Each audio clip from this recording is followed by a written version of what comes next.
السلام علیکم۔ Health tips میں تمام بھائیوں اور دوستوں کو خوش آمدید۔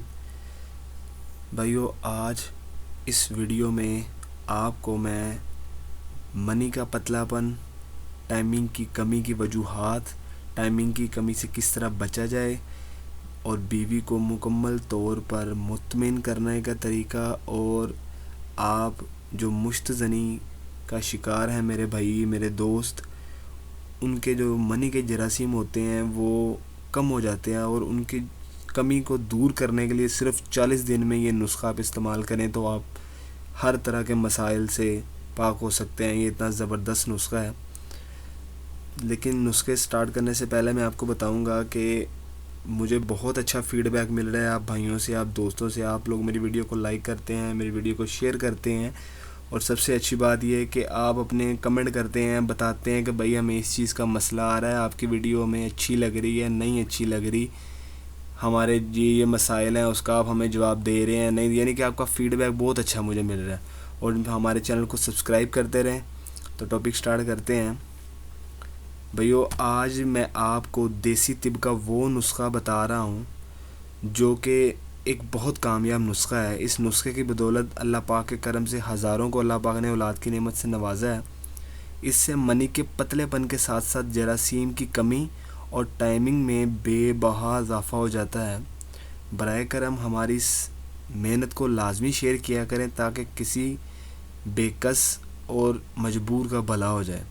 اب آپ نے جو اشیاء لینی ہیں وہ کون کون سی اشیاء ہیں وہ آپ کاپی پینسل لے کر اس پر نوٹ فرما لیں، اور یہ آپ کو کسی بھی پنسار سٹور سے آسانی سے مل سکتی ہیں۔ آپ نے بہڑ کی ڈھاڑی، پپل کی ڈھاڑی، پھلی کیکر، سالب مصری، گوند کتیرا اور چھلکا اسپاغول۔ دوبارہ میں ریپیٹ کر دوں، آپ نے بہڑ کی ڈھاڑی، پپل کی ڈھاڑی، پھلی کیکر، سالب مصری، گوند کتیرا، چھلکا اسپاغول، ہر ایک آپ نے 20 گرام لینا ہے، اور جو مصری ہوگی نا وہ آپ نے 120 گرام لینی ہے۔ یہ میں نے اس لیے ان کے ساتھ نہیں بولی تھی، میں کہا آپ مکس نہ کر دیں۔ جو پہلے بولی گئی ہیں وہ آپ نے 20 گرام لینی ہے، اور جو مصری ہے وہ آپ نے 120 گرام لینی ہے۔ اب اس کا ترکیب تیاری و استعمال کیا ہے وہ آپ نوٹ فرما لیں۔ تمام ادویہ کا آپ نے صفوف بنا کر شیشے کے برتن میں سنبھال لینی ہے، اور روزانہ 12 گرام صبح اور 12 گرام شام نیم گرم دودھ کے ساتھ آپ نے استعمال کرنی ہے۔ علاج کے دوران آپ نے ہم بستری سے جماع سے پرہیز کرنا ہے، اور ترش اشیاء استعمال نہیں کرنی۔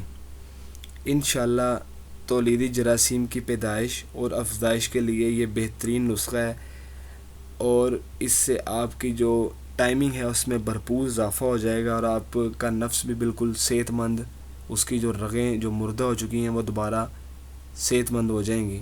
تو دوستوں، میں امید کرتا ہوں کہ آپ کو ہماری یہ ویڈیو پسند آئی ہوگی۔ انشاءاللہ اسی طرح کی مزید اچھی ویڈیوز کے ساتھ آپ کی خدمت میں ایک مرتبہ پھر حاضر ہوں گے۔ آخر میں ایک مرتبہ پھر چینل کو ضرور سبسکرائب کیجئے گا تاکہ آپ کو اس طرح کی مزید ویڈیوز حاصل ہوتی رہیں۔ تو ہمیں اجازت دیں۔ اللہ حافظ۔